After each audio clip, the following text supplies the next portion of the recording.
Saat ini, isu sejumlah menteri di Kabinet Indonesia Maju diisukan mundur dari jabatannya. Salah satu nama yang masuk adalah Menteri Pekerjaan Umum dan Perumahan Rakyat, Basuki Hadimulyono.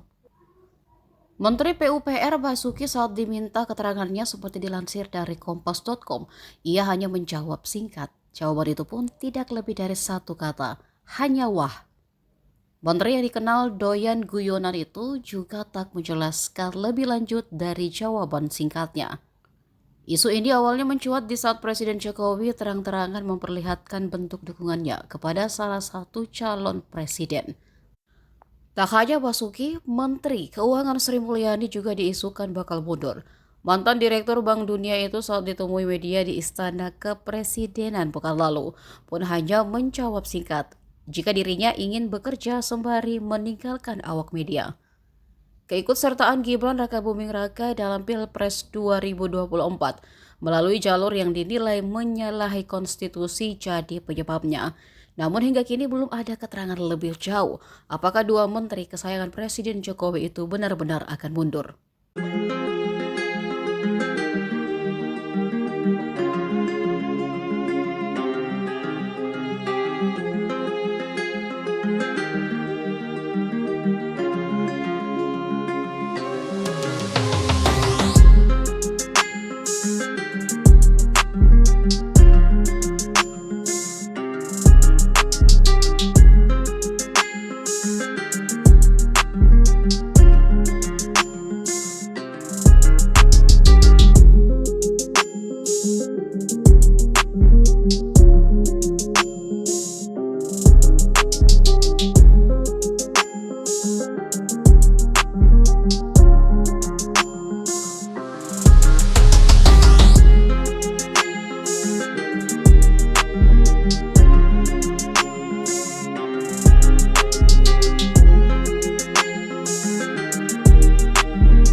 Download Tribun X sekarang, menghadirkan lokal menjadi Indonesia.